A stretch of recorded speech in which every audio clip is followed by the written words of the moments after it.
নামাজ শুরু হয় তাকবীরে তাহরিমার মাধ্যমে।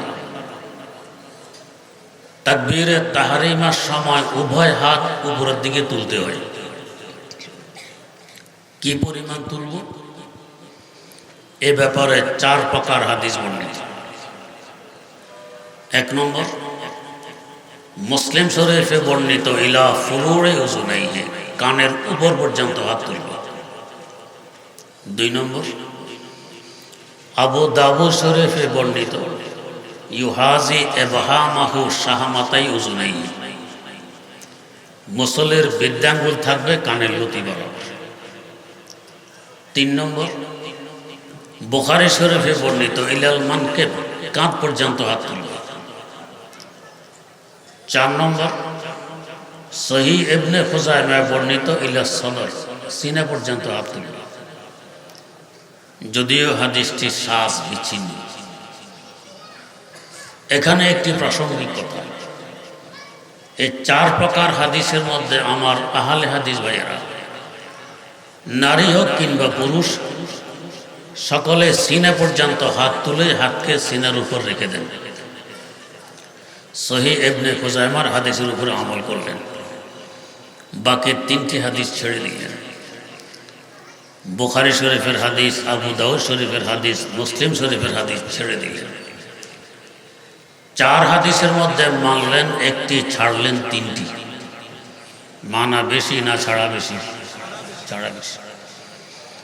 এরপরও তাদের দাবি তারাই হাদিস মানে, নামও রাখেন আহলে হাদিস। আমরা যারা মাযহাব মানি, ইমাম মানি, আমাদের ইমামগণ বলেন 4টিও তো হাদিস, অতএব 1টিও বাদ দেওয়া যাবে না। এমনভাবে আমল করা লাগবে যাতে সকল হাদিসের উপর আমল হয়ে যায়। তা কি করে সম্ভব? তা সম্ভব হবে বৃদ্ধাঙ্গুলির মাথা থাকবে কানের লতি বরাবর। এতে করে আবু দাউদ শরীফের হাদিসের উপর আমল হবে। বৃদ্ধাঙ্গুলির মাথা কানের লতি বরাবর হলে অটোমেটিক অন্য আঙ্গুলগুলো উঠে যাবে কানের উপর বরাবর। এতে করে মুসলিম শরীফের হাদিসের উপর আমল হবে। বৃদ্ধাঙ্গুলির মাথা কানের লতি বরাবর হলে হাতের তালু হবে কাঁধ বরাবর। এতে করে বুখারী শরীফের হাদিসের উপর আমল হবে। আর এই উম্মতের নারী সমাজ হাত তুলবে সিনা বরাবর। এতে করে ইবনে খুজাইমার হাদিসের উপরে আমল হবে। নারী পুরুষ মিলে 4 হাদিসের উপর আমল হবে, 1টি হাদিসও বাদ যাবে না। ওনারা মানলেন কম, ছাড়লেন বেশি, তারপরও দাবি ওনারা হাদিস মানেন। আমরা 1টিও ছাড়লাম না, এরপরও আমাদের উপর দোষ চাপানো হয় আমরা নাকি হাদিস মানি না। যাই হোক, এই যে বৃদ্ধাঙ্গুলির মাথা কানে লতি বরাবর করব, লতি বরাবর হলো কিনা? আমাদের হানাফি মাযহাবের নির্ভরযোগ্য কিতাব ফতাওয়ায়ে কাজী খান, ফতাওয়ায়ে বাজ্জাজিয়া, এ ধরনের কিতাবে উল্লেখ আছে বৃদ্ধাঙ্গুলির মাথাটা কানের লতির সাথে লাগিয়ে দাও, তাহলে নিশ্চিত হওয়া যাবে বৃদ্ধাঙ্গুলির মাথা কানের লতি বরাবর হয়ে গেছে। এই যে হাত কানের লতির সাথে লাগিয়ে দিলাম, একে আমাদের পরিভাষায় বলা হয় কানে ধরা। কানে ধরলে মানুষ উপরে ওঠে না, নিচে না? ইজ্জত বাড়ে না কমে? কমে। বিচার সালিশে যদি অপরাধের অপরাধ প্রমাণিত হয়, বলা হয় কানে ধরো। ইজ্জত বাড়ানোর জন্য, কমানোর জন্য। আমি আমার আল্লাহর দরবারে কানে ধরে, আল্লাহ আমি তোমার দরবার অপরাধে, নিজের অপরাধ স্বীকার করে কানে ধরে তোমার দরবারে উপস্থিত হয়ে গেলাম। বিচার সালিশের পয়সা নেই। নামাজ আমাকে 1 স্তর নিচে নামাই দিল। 2 নম্বর, হাত বাঁধবো কিভাবে? এ ব্যাপারেও 2 ধরনের হাদিস বর্ণিত। 1 নম্বর, তিরমিজি শরীফে বর্ণিত ইয়াকুযু শিমালাহু বিয়ামিনিহি, ডান হাত দিয়ে বাম হাতকে ধরবে। 2 নম্বর, আবু দাউদ শরীফে বর্ণিত ইয়াজাউ ইয়ামিনাহু আলা শিমালি, ডান হাতকে বাম হাতের উপর রেখে দিবে। 1 হাদিস হলো ধরার, 1 হাদিস হলো রাখার। এখানেও আহলে হাদিস ভাইয়েরা, নারী হোক কিংবা পুরুষ, ডান হাতের আঙ্গুল বাম হাতের কোনোই পর্যন্ত নিয়ে সিনার উপর রেখে দেন। আবু দাউদ শরীফের হাদিসের উপর আমল হলো, তিরমিজি শরীফ হাদিস বাদ পড়ে গেল। মারলেন একটি, ছাড়লেন একটি, অর্ধেক মারলেন অর্ধেক ছাড়লেন। আমরা যারা মাযহাব মানি, ইমাম মানি, আমাদের ইমামগণ বলেন উভয়টি তো হাদিস, একটিও ছাড়া যাবে না। এমনভাবে আমল করা লাগবে যাতে উভয় হাদিসের উপর আমল হয়ে যায়। তা কি করে সম্ভব? তা সম্ভব হবে কনিষ্ঠ এবং বৃদ্ধাঙ্গুল দিয়ে বাম হাতকে ধরব, এতে করে তিরমিজি শরীফে বর্ণিত ধরার হাদিসের উপর আমল হবে। অনামিকা, মধ্যম এবং তর্জনী বাম হাতের পিঠের উপর রেখে দিব, এতে করে আবু দাউদ শরীফে বর্ণিত রাখার হাদিসের উপর আমল হয়ে যাবে। একসাথে উভয় হাদিসের উপর আমল হবে, একটি হাদিসও বাদ যাবে না। আমরা উভয় হাদিস মানলাম, এরপরও দোষ চাপানো হয় আমরা নাকি হাদিস মানি না। তারা অর্ধেক মারলেন অর্ধেক ছাড়লেন, এরপরও দাবি ওনারাই হাদিস মানেন, নাম রাখা হয় আহলে হাদিস। যাই হোক, এই যে ডান হাত দিয়ে বাম হাতকে ধরলাম, আমাদের পরিভাষায় বলা হয় হ্যান্ডকাপ লাগানো। পুলিশ আসামি ধরে হ্যান্ডকাপ লাগায় ইজ্জত বাড়ানোর জন্য। তাই তো পুলিশকে ঘুষখোর দিয়েও চেষ্টা করা হয় যাতে হ্যান্ডকাপটা না লাগানো হয়, ইজ্জত যাতে কিছু রক্ষা হয়। আমি আমার আল্লাহর দরবারে নিজে নিজে হ্যান্ডকাপ লাগাইয়ে আসামির সেজে উপস্থিত হয়ে গেছে। আল্লাহ, পুলিশের প্রয়োজন নেই, আমি স্বস্বীকৃত আসামি। নামাজ আমাকে আরেক স্তর নিচে নামাই দিই। 3 নম্বর, হাত রাখবো কোথায়? আহলে হাদিস ভাইয়ারা, নারী হোক আর পুরুষ হোক, সিনার উপরে রাখেন। আমরা যারা হানাফি মাযহাবের অনুসারী, আমরা নাভির নিচে রাখি, ওনারা সিনার উপরে রাখেন। ইবনে খুজাইমার হাদিসের উপরে আমল করতে গিয়ে আমরা নাভির নিচে কেন রাখি? ইমাম বুখারী রাহিমাহুল্লাহু তাআলার উস্তাদ ইমাম আবু বকর ইবনে আবি শাইবা রাহিমাহুল্লাহ, তার সংকলিত হাদিসের কিতাব আল মুসান্নাফ 25 খণ্ডে ছেপেছে। 27,000-এরও অধিক হাদিস এই কিতাবে বর্ণিত। 5 জন সাহাবী থেকে হাদিস বর্ণিত সহিহ সনদে, সহিহ সূত্রে,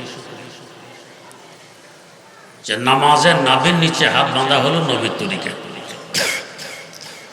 এই 5 জনের মধ্যে দ্বিতীয় খলিফা ফারুক আজম হযরত ওমর রাদিয়াল্লাহু তাআলা আনহু আছেন।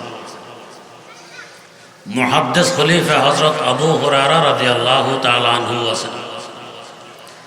ফকিহ ও মুফতি খলিফা হযরত আব্দুল্লাহ ইবনে ওমর রাদিয়াল্লাহু আনহুমাও আছেন। চতুর্থ খলিফা আলী মুর্তাজা রাদিয়াল্লাহু তাআলা আনহু আছেন। এমনকি আলী মুর্তাজা রাদিয়াল্লাহু তাআলা আনহু থেকে বর্ণিত, ওয়াজরুল আকুফে আলাল আকুফে তাহাতা সুররাতে মিনাস সুন্নাহ, ডান হাতকে বাম হাতের উপর রেখে নাভির নিচে বাঁধা হলো নবীর তরিকা। তা আমরা নাভির নিচে বাঁধি। এবারে আসুন, সিনার উপরে হাত রাখলে বিনয়ী বেশি প্রকাশ হয় না জড়সড় হয়ে নাভির নিচে হাত বাঁধলে বিনয়ী ও নম্রতা বেশি প্রকাশ হয়? নাভির নিচে। বরং যখন মানুষ বাহাদুরি দেখা তখন সিনার উপরে হাত বাঁধে। আমি আমার আল্লাহর দরবারে বাহাদুরি দেখাইতে আসছি। বিনয় আর নম্রতা যেভাবে প্রকাশ হয় সেভাবেই আমাকে প্রকাশ করা লাগবে। নামাজ আমাকে আরেক স্তর নিচে নামাই দিল। 4 নম্বর, দাঁড়াবো কিভাবে? এখানে আহলে হাদিস ভাইরা 2 পা 2 দিকে যে পর্যন্ত ছড়ানো যায়, আমাদের দেশে বলে চেগাইয়া দাঁড়ায়। চেগাইয়া দাঁড়ায় 2 পাশে যদি 2 হানফি মুসল্লি থাকে তো চেগাইয়া তাদের পায়ের সাথে পা মিলাইয়া দেয়। ওই বেচারাদের গিন লাগে তো পা একটু খিঁচায়, খিঁচাতে খিঁচাতে শেষ সীমানা পর্যন্ত খিঁচে, ছড়াইতে ছড়াইতে শেষ সীমানা পর্যন্ত চেগায়। এবারে দেখলাম এক আশ্চর্য আল্লাহর কুদরতের পরিচয়। পাশে আমি দাঁড়ানো, হে চেগায় আমি ঘিচি। এক পর্যায়ে দেখি গায়ে আরবে জুব্বা গের কম, জুব্বার কারণে চেগাইতেই পারতেছে না, জুব্বায় চেগানো বাধা দিয়ে দিল। আল্লাহর কুদরত তোমার চেগানো বন্ধ করছে। এখন আমার পায়ের সাথে পা লাগাইতে করতেছে না। যদি আপনাদের মসজিদে 150 জন মুসল্লি দাঁড়াইতে পারে, 25 জন আহলে হাদিস ভাই ঢুকতে পারলে 25 জনের পুরো 100 জায়গা দখল, বাকি 25 জনের জায়গা হয় না। এভাবে জায়গায় দাঁড়ানোর ব্যাপারে কোথাও কোনো হাদিস বর্ণিত নেই, নিজের মন গড়া একটি আমল। আমরা 2 পায়ের মধ্যখানে 4 আঙ্গুল ফাঁকা রেখে দাঁড়াই। যদি কারো দেখা মোটা হয় আরও ফাঁকা রাখাও না জায়েজ নয়। এবারে আসুন, জায়গায় দাঁড়াইলে বিনয় বেশি প্রকাশ হয় না জড়সড় হয়ে 2 পায়ের মধ্যখানে ফাঁকা কম রেখে দাঁড়াইলে বিনয় বেশি প্রকাশ হয়? ফাঁকা কম রেখে দাঁড়াই। আপনি আপনার ওস্তাদের সামনে সিনে হাত রেখে চেগানোর সাহস পাবেন। তারপরও যদি চেগান, ওস্তাদ বলবে কোন বেয়াদবকে পড়াইলাম আমার সামনে চেগায়। তো ওস্তাদের সামনে চেগানোর সাহস নেই, আল্লাহ রাব্বুল আলামিনের সামনে কোন সাহসে মসজিদে ঢুকে চেগাই? তো নামাজ আমাকে আরেক স্তর নিচে নামাই দিল। 5 নম্বর যখন রুকুতে গেলাম আরো নিচে নামাই, 6 নম্বর যখন সিজদায় গেলাম আরো নিচে নামাই। এর থেকে নিচে নামা তো আর আমার পক্ষে সম্ভব নয়। যেখানে মানুষ পা রাখে সেখানে আমি মাথা রেখে দিলাম। এই নামাজ আমাকে নিচে নামাইতে নামাইতে সিজদা পর্যন্ত পৌঁছতে আমার আত্মার মৌলিক রোগ অহংকার অহমিকার চিকিৎসা হয়ে যায়। এই বিশুদ্ধ আত্মা নিয়ে আমার আল্লাহকে সিজদা দিলে এই সিজদার এখন মূল্য কত? সিজদাতুন ওয়াহিদাতুন খায়রুম মিনাদ দুনিয়া ওয়া মা ফিহা। নামাজি বান্দার একটি সিজদা গোটা দুনিয়া এবং দুনিয়াতে যা কিছু আছে এর থেকে লক্ষ কোটি গুণ বেশি উত্তম, বেশি দামি। এর দামি সিজদা এখন মাটিতে পড়ে থাকা, এটা দামি সিজদার শান নয়। যদিও আমরা বাহ্যিক দৃষ্টিতে দেখি মুসল্লির মাথা এখন মাটিতে পড়ে আছে। যাদের দিব্যি চক্ষু আছে তারা দেখেন এই মুসল্লির মাথা এখন কোথায়। এদের মধ্যে অন্যতম আরিফ বিল্লাহ আল্লামা জালালউদ্দিন রুমি রহমতুল্লাহ আলাইহি। তিনি মুসনাদে শরীফে লিখতেছেন, বজাহের সেজদাগাহ সেই জমে বুদ, বাবাতেন সেজদা বর আরশে বরিবুদ, বাবাতেন মসজিদ আরশে বরিবুদ। বান্দা, বাহ্যিক দৃষ্টিতে যদিও দেখা যায় তোমার মাথা মাটিতে পড়ে আছে, এই বিশুদ্ধ আত্মা নিয়ে আমার আল্লাহর দরবারে সিজদায় মাথা নত করলে আল্লাহ তোমার মাথাকে তখন মাটিতে থাকতে দেন না। তার মহব্বতের আকর্ষণ দিয়ে টেনে আরশে মওলায় তুলে নিয়ে যায়। তুমি তো নিচে নেমেছো যতটুকু তোমার পক্ষে সম্ভব, যার নিচে আর এখন নিচ নেই। আল্লাহ পাক উপরে নিয়ে গেছেন আরশে মওলা পর্যন্ত, যার উপর আর উপর নেই। বাবা তেন মসজিদ আরশে বরিবুদ, সেখানে নিয়ে তার কুদরতি কদমে ঠেকাইয়া দেয়। বান্দা সিজদার মূল্য কত? তো নামাজ আমার অহংকার অহমিকার চিকিৎসা করে, মৌলিক রোগের চিকিৎসা। তা নামাজ একটি মৌলিক বিধান, ইসলামের স্তম্ভ। না হয় ফরজ তো আরো আছে, 17 ডাকা ফরজ, সত্য কথা বলা ফরজ, পর্দা করা ফরজ, শাখাগত রোগের চিকিৎসা করে। তো ওগুলি দিনের রোকন নয়, স্তম্ভ নয়। নামাজ মৌলিক রোগের চিকিৎসা করে, তো এটা দিনের রোকন এবং স্তম্ভ। 2 নম্বর, আমাদের মধ্যে আছে বাতাস। নাক দিয়ে গ্রহণ করি আবার ত্যাগ করি, ফুসফুসের ভিতরে বাতাস। বাতাসের স্বভাব কি? পরিচিতি। সবসময় ঘুরে, স্থির কখনো নেই। যে ব্যক্তি যত বেশি ঘুরবে তার পরিচিতি তত বেশি হবে। কামরার ভিতরে ঢুকে দুয়ার জানালা বন্ধ করে জীবন কাটায় দিলে একে কেউ চিনবে? চিনবে না। বাতাস শুধু ঘুরে, সবাই বাতাসকে চিনে, তার পরিচিতি। আমার আপনার মধ্যে বাতাস থাকার কারণে তার প্রভাব আমাদের মধ্যে বিস্তার লাভ করেছে। আমরা চাই আমার পরিচিতি সবচেয়ে বেশি হোক। আর এই পরিচিতি হয় সাধারণত ব্যতিক্রম ধর্মী অবস্থার কারণে। যেমন আমরা এখানে টুপি পরিহিত অবস্থায় আছি, টুপিগুলো মাথার সাথে লেগে আছে। যদি এক ব্যক্তি এখানে ঢোকে যার টুপি মাথার উপরে 5 হাত লম্বা, সবাই ওই দিকে তাকাবো কিনে?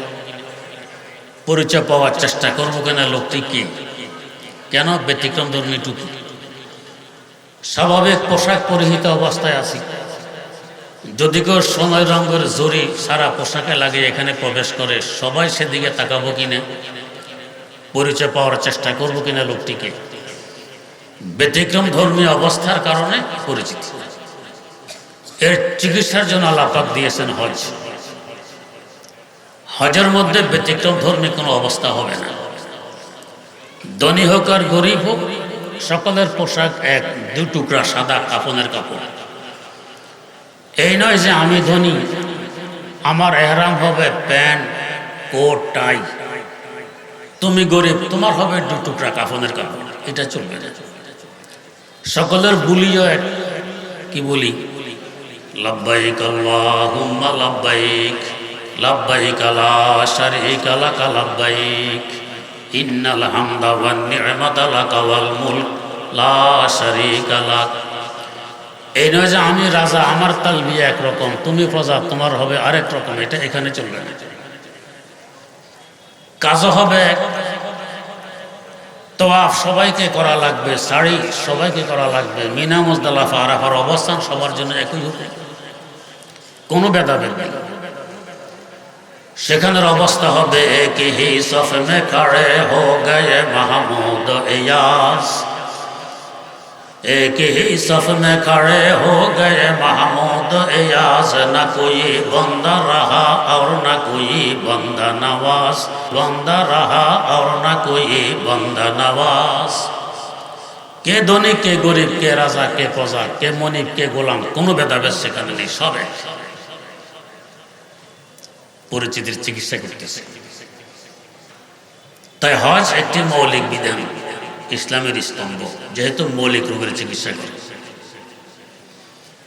আজ আফসোসের সাথে বলতে হবে, পশ্চিমা বিশ্ব তথা আমেরিকা ইউরোপ মানব অধিকার প্রতিষ্ঠার বন্ধুরা পিঠে সারা বিশ্ব, এরা নাকি মানব অধিকার প্রতিষ্ঠা করে, নিজের দেশে অহরহ মানব অধিকার লঙ্ঘন হচ্ছে ওইটা দেখে না। আমার জ্যাঠাজি হযরত মুফতি আব্দুর রহমান রহমতুল্লাহ আলাইহি, অত্র মাদ্রাসার শাইখুল হাদিস মাওলানা মুফতি আব্দুল হাই জিদা মজদুর দাদা, উনি একটা কথা বলতেন, নিজের কপালে গু আরেকজনের পায়ের কাদা নিয়ে চিল্লাচিল্লি করে। মজলিসে এক ব্যক্তি ঢুকেছে গায়ে কাদা, আর এক বাটা দাঁড়াইয়া আস্তিন গুছাইয়ে তার সাথে মজলিসের আদব বোঝো না, কাদা নিয়ে ঢুকেছে। যে দাঁড়াইয়া আস্তিন গুছায় চিল্লাচিল্লি করে, হের কপাল কিন্তু গু দিয়ে লেপটাইয়ে রাখছে, চোখের উপরে তো দেখা যায় না। আমেরিকা ইউরোপ নিজের দেশে অহরহ মানবাধিকার লঙ্ঘন হচ্ছে, আমাদের দেশে নাকি এখন মানবাধিকারের দফতর খুলতে চায়। ফিলিস্তিন লঙ্ঘন হচ্ছে অহরহ, ওইটা দেখেন।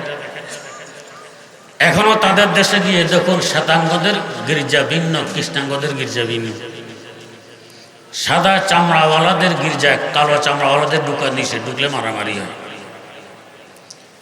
কিন্তু আলহামদুলিল্লাহ আজ ১৫০০ বছর যাবৎ ইসলাম আমাদের কাছে একটি ঘটনাকে দেখাইতে পারবে যে কোনো সাদা চামড়াওয়ালা ব্যক্তি কালো চামড়াওয়ালা ব্যক্তির সাথে ঝগড়া লিপ্ত হয়েছে, যে তুমি কালো চামড়া নিয়ে আমার পাশে নামাজে দাঁড়াইলে কোন সাহস, একটি ঘটনা আলহামদুলিল্লাহ দেখাইতে পারবে। আমাদের অবস্থা হলো এক হি সফ মে খড়ে হো গয়ে মাহমুদ ইয়াস, एक ही सफ में खड़े हो गए महमूद इयाज, न कोई बंदा रहा और न कोई बंदा नवाज। तो हज मौलिक रोगের চিকিৎসা করতে হজ স্তম্ভ। তবে প্রত্যেক বস্তু হয় দ্বিমুখী, চাইলে ভালো কাজে ব্যবহার করা যায়, চাইলে মন্দ কাজেও ব্যবহার করা যায়। একখানা ছুরি কোরবানের দিন কোরবানের পশুর গলায় বিসমিল্লাহ আল্লাহু আকবার বলে চালিয়ে দিলে ইবাদত হয়, সওয়াব পাওয়া যায়। আর এই ছুরি যদি মানুষের গলা চালানো হয় এখন গুনাহ হবে। দুই ব্যক্তি মসজিদে প্রবেশ করেছে, একজনের উদ্দেশ্য জগতের শ্রেষ্ঠতম ইবাদত আল্লাহকে সিজদা দিবে, আরেকজনের উদ্দেশ্য মুসল্লিরা সেজদায় গেলে মুসল্লিদের জুতা নিয়ে পালাবো, ঢুকেছে তো উভয়, একজনের ঢুকে ইবাদত, আরেকজনের ঢুকে গুনাহ, বরং শুধু গুনাহ নয়, মারাত্মকতম গুনাহ। অন্যান্য ইবাদতগুলোও তেমন, চাইলে ভালো কাজে ব্যবহার করা যায়, চাইলে মন্দ কাজেও ব্যবহার করা যায়। যে হজ আল্লাহ পাক পরিচিতির চিকিৎসার জন্য দিয়েছেন, কেউ যদি চায় পরিচিতির উপকরণ হিসাবেও ব্যবহার করতে পারে। আল্লাহ ক্ষমা করুন, হজে যাওয়ার সময় গরু ফটো নেটে কিংবা পত্রিকায় দিয়ে আমি সপরিবারে হজে যাচ্ছি, আপনাদের কাছে দোয়া কামনা করি। ফিরে আসার পরে আবার ফটো টুটু দিয়ে আপনাদের দোয়ায় হজ করে ফিরে এসেছি, আপনাদের কৃতজ্ঞতা প্রকাশ করি। দোয়া কামনার কৃতজ্ঞতার প্রকাশের আর জায়গা ছিল না। তার মানে এখন থেকে আমি আলহাজ। আমাদের দেশের এক নেতা এক বক্তব্যে বলেছিলেন, মানুষ একবার হজ করলে তাকে আলহাজ বলা হয়। আমি 2 বার হজ করেছি, আমাকে কেউ আলহাজ বলে না, আমার বড় দুঃখ। ইন্না লিল্লাহি ওয়া ইন্না ইলাইহি রাজিউন, বড় দুঃখ। একবারটা জিজ্ঞেস করে, ভাই আপনার কি নাম? আলহাজ সমদ আলী। আপনার কি নাম? নামাজি আবেদ আলী। কি নামাজি? আপনি জীবনে একবার হজ করলেন, আলহাজ লাগাইতে পারলেন। আমি দৈনিক 5 বার নামাজ পড়ি, নামাজি লাগাইতে পারবো না? তো এই ব্যাপারে আফসোস করে আমার 2টি শের আমি মাঝে মধ্যে পড়ি।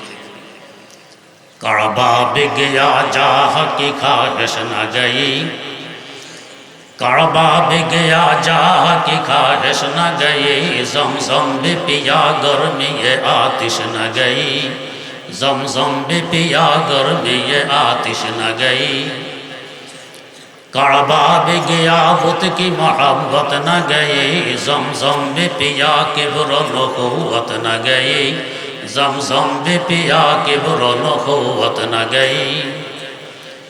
জগতের শ্রেষ্ঠতম জায়গা, ফজিলতপূর্ণ জায়গা, কাবা শরীফে পর্যন্ত গেলাম, গরমে আতিশ না গই। এখন আমার অহংকার অহমিকা, আমার পরিচিতির চাহিদা বিসর্জন দিতে পারলাম।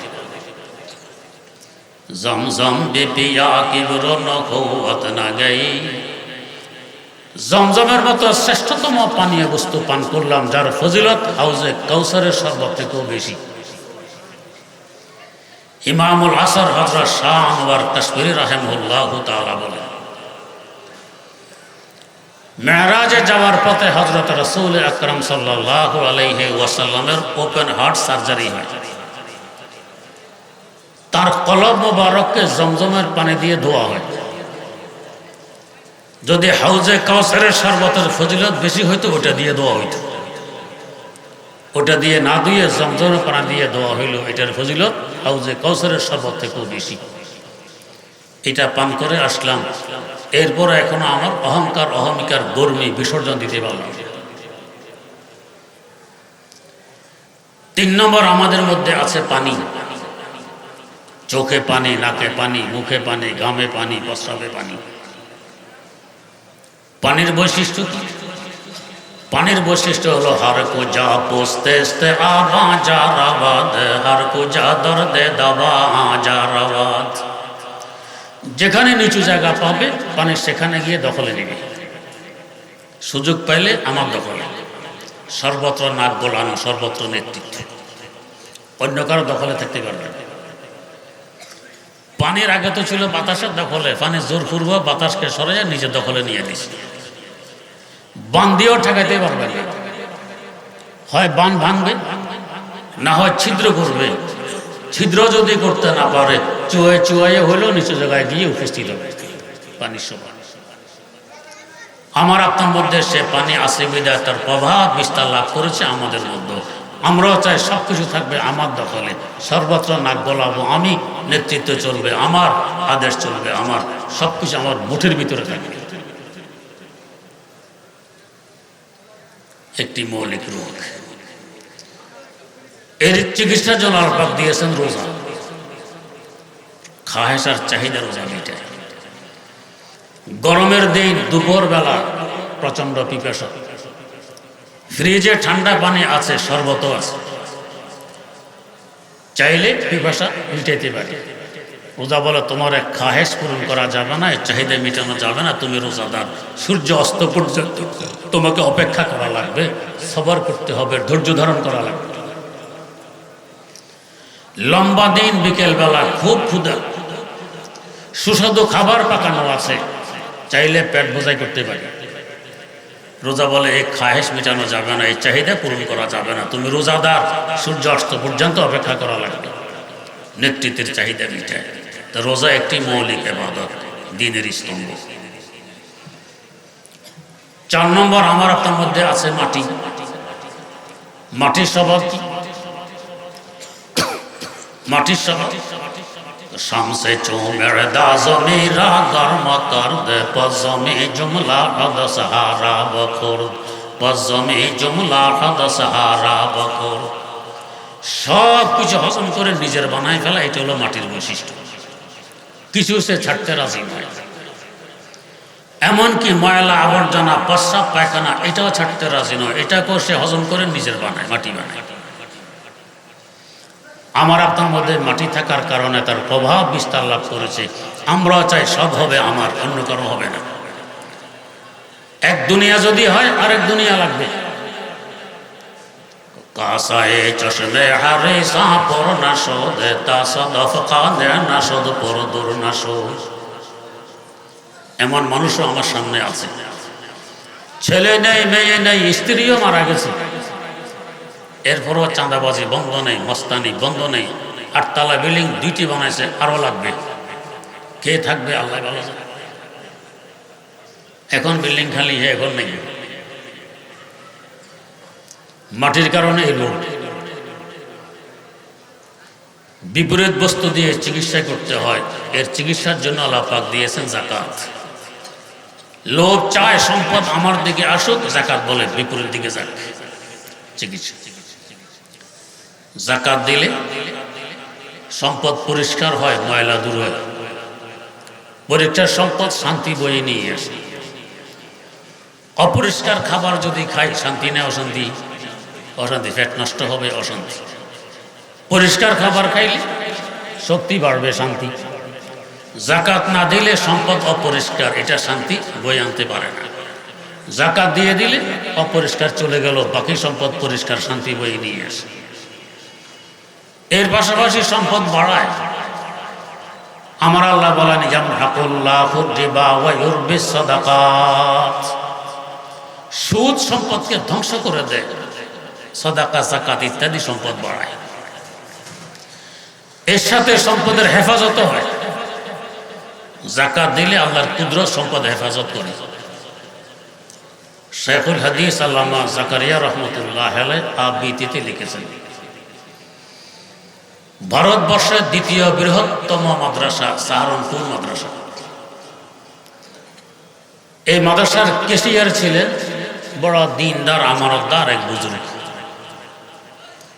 উনি কথা বলার সময় ফাঁকে ফাঁকে বলতেন, আল্লাহকে ফজল সে, কথার বাক্কা।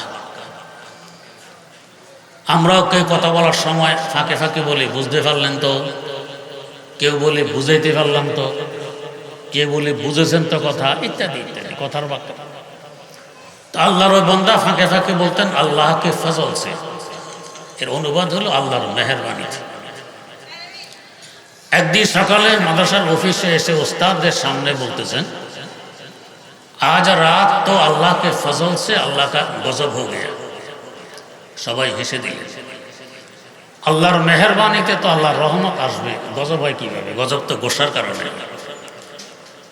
আল্লাহকে ফজল সে কথার বাক্কা, মূল কথা হলো আল্লাহ কা গজব হো গয়া। দুইটা একসাথে হওয়াতে হাসির কথা হয়ে গেছে। আজ রাত তো আল্লাহকে ফজল সে আল্লাহ কা গজব হো গয়া। ওস্তাদরা জিজ্ঞেস করলেন, कैसे আল্লাহ কে ফজল সে আল্লাহ কা গজব হো গয়া? কিভাবে আল্লাহর মেহেরবানিতে আল্লাহর গজব হইল? জবাব দিলেন, मैं सोया हुआ था, खटखट आवाज से मेरी नींद टूट गई। আমি ঘুমিয়েছিলাম, খটখট আওয়াজ আমার ঘুম ভেঙে যায়। ঘুম ভাঙার পর দেখে 4-5 জন মানুষ আমার আলমিরার তালা ভাঙার চেষ্টা করতেছে, চোর। এই পরিস্থিতিতে আমরা কি করতাম? চোর চোর বলে দিতাম চিৎকার।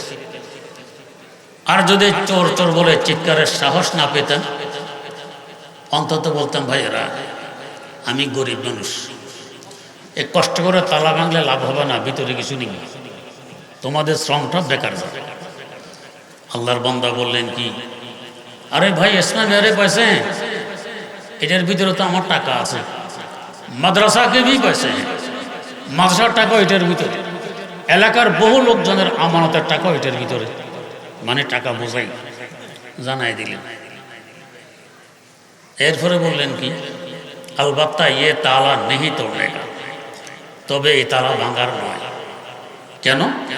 इसलिए कि मैं ज़कात अदा किया करता हूँ। আল্লাহু আকবার, আমি যাকাত আদায় করি, এই তালা তোমরা ভাঙতে পারবে না। এই কথা বলে আমি আবার ঘুমিয়ে পড়ছি। চোর ঘরে রেখে কোন সাহসে ঘুমায়? চিন্তা করুন ঈমান কত মজবুত, আমার আল্লাহর উপরে আস্থা কি করে। তো ভোর রাতে উঠে দেখি এরা এখনো তালা ভাঙার চেষ্টা অব্যাহত আছে, খটখট ভাঙতেছে ভাঙার জন্য। আবারও এই কথা বললাম, আরে ভাই এটার ভিতরে আমার টাকা আছে, মাদ্রাসার টাকা আছে, এলাকার বহু লোকজনের আমানতের টাকাও আছে, তবে তোমাদের বাক্য যদি ডেকে নিয়ে আসো এ তালা ভাঙতে পারবে না। কেন? আমি যাকাত আদায় করি।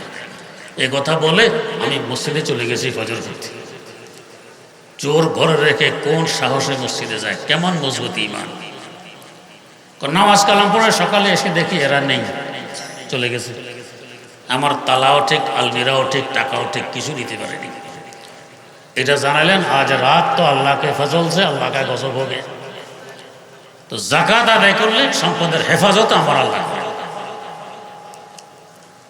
এই চারটি মৌলিক রোগের চিকিৎসা করে, চারটি ইবাদত, তাই কুল ইসলামের স্তম্ভ। মুর্দার লাশকে চিকিৎসা করলে উপকার হয় না, জিন্দা তো থাকা লাগবে। ঈমান হলো জিন্দা থাকে, কলবে ঈমান আছে তো আমি জিন্দা, ঈমান নেই তো মুর্দা। কাফের সব মুর্দা, নাস্তিক মুর্দা, মোরতাদ মুর্দা, মুশরিক মুর্দা। আল্লাহ পাক কোরআনে কারিমে বলেছে ইন্নাকা লা তুসমিউল মাউতা। ও নবী, মুর্দা কথা আপনি শুনাইতে পারবেন না, কিন্তু মুর্দা মানে কাফের মুশরিক, শুনাইতে পারবেন।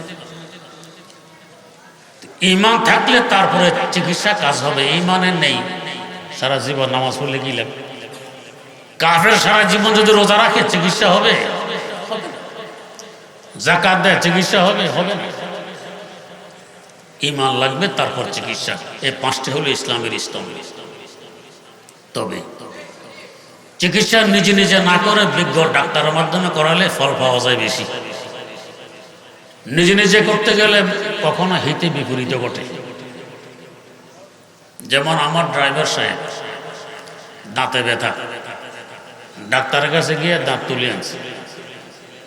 দাঁত উঠানোর জন্য তো ইঞ্জেকশন করছে অবশ করতে, ঘরে এসে দেখে যে রক্ত এখনো বন্ধ হয়নি।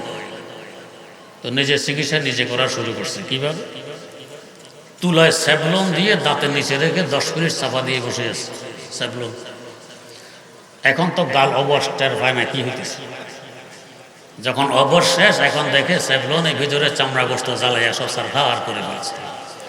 এখন না ভাত খেতে পারে, না পানি পান করতে পারে, না কথা বলতে পারে, ব্যথায় অস্থির। কেন এই দশা ঘটল? নিজের চিকিৎসা নিজে করতে গেছে। ডাক্তার কাছে গেলে ডাক্তার জীবনে দিত তুলে স্যাভলন দিয়ে দাঁতের নিচে চাপা ধরা, 10 মিনিট বসে থাকতে দিত না। এই আমার আত্মার চিকিৎসাগুলো এমন বিজ্ঞ ডাক্তারের মাধ্যমে করাইলে ফল আসে বেশি।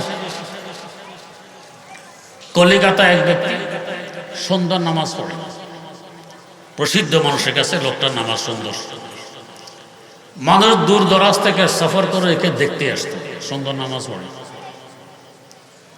একবার হাকিমুল উম্মত মুজাদ্দিদুল মিল্লাত হযরত শাহ আশরাফ আলী থানভী রহমতুল্লাহ আলাইহি কোনো কাজে কলিকাতা আসে। হযরতের কৌতূহল হইল আমি একটু লোকটাকে দেখে আসি, সুন্দর নামাজ পড়ে। লোকটি নামাজ পড়তে কলিকাতা আলিয়া মাদ্রাসার মসজিদ। হযরত থানভী এখানে আসলেন। হযরতকে দেখে ইমাম সাহেবের সাহস পাচ্ছিল না যে নামাজ পড়াবেন। হযরতকে পড়ানোর জন্য পিড়াপিড়ি বলেন, ভাই আমি মুসাফির মানুষ, পড়াবো 2 রাকাত, তোমরা পড়বে 4 রাকাত, ফেঁস লাগবে না? আমরা 4 রাকাত করে পড়ে নিব, ফেঁস লাগবে না, আপনি পড়ান। বাধ্য হয়ে হজরত পড়াইলেন। 2 রাকাত নামাজ শেষ করার পর ওই সুন্দর নামাজওয়ালা লোকটি বলতেছে, মানুষের কাছে আমি প্রসিদ্ধ, আমি সুন্দর নামাজ পড়ি, এদের আলোচনা আমার কানেও বাড়ি যায়। দূর দরাজ থেকে মানুষ সফর করে আমাকে দেখতে আসে, এটা আমার নলেজে আছে। মাওলানা থানভী আমাকে দেখতে আসছেন এখানে। তবে আজকে যে তিনি 2 রাকাত নামাজ পড়লেন, যদি এই 2 রাকাত নামাজ তিনি আমাকে দিতে রাজি হন, আমার সারা জীবনের সকল সুন্দর নামাজ আমি তাকে দিয়ে দিব। এই 2 রাকাতে এত মূল্য কেন? তাকে জিজ্ঞাসা করা হলো, তো মোকাম্মাল আজ কামালে কি সিতি, তো মুজাম্মাল আজ জামালে কি সিতি, তো মুজাম্মাল আজ জামালে কি সিতি। ও আশরাফ আলী, দাওরায়ে হাদিস তুমি পড়েছ, আমরাও পড়েছি, যে সমস্ত কিতাবাদি তুমি পড়েছ আমরাও পড়েছি, তোমার দ্বারা এত লেখালেখি হেদায়েতের এত কাজ হচ্ছে, আমাদের দ্বারা হচ্ছে না, ব্যবধান কোথায়? জবাব দিলেন, মাম্মু কাম্মাল আজ কামালে হাজিয়াম, মাম্মু জাম্মাল আজ জামালে হাজিয়াম, মাম্মু জাম্মাল আজ জামালে হাজিয়াম। ও প্রশ্নকারী, এগুলো আশরাফ আলীর কৃতিত্ব নয়, আশরাফ আলীর হাজী সাহেবের জুতার দুলার বরকত। সৈয়দুত তায়েফা হযরত হাজী ইমদাদুল্লাহ মুহাজির মক্কি রহমতুল্লাহ আলাইহির জুতা সোজা করা কিছুদিন আশরাফ আলীর ভাগ্যে জুটেছিল। তার জুতার দুলার বরকত, আশরাফ আলীর মাধ্যমে এ কাজ হয়। তোমাদের ভাগ্যে তার জুতা সোজা করা জোটে নাই, তোমাদের দ্বারা এ কাজ হয় না।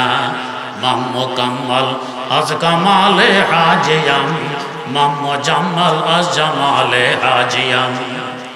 বিজ্ঞ ডাক্তারের মাধ্যমে করাইলে দাম বাড়ে, উপকার বেশি হয়। আল্লাহ রাব্বুল আলামিন আমাদেরকে এমন একজন বিজ্ঞ ডাক্তারের মাধ্যমে আত্মাকে বিশুদ্ধ করে উভয় জাহানে ধন্য হওয়ার তৌফিক দান করুন। সুবহানাল্লাহি ওয়া বিহামদি, সুবহানাকাল্লাহুম্মা ওয়া বিহামদিক, আশহাদু আল্লা ইলাহা ইল্লা আনতা আস্তাগফিরুকা ওয়া আতুবু ইলাইক।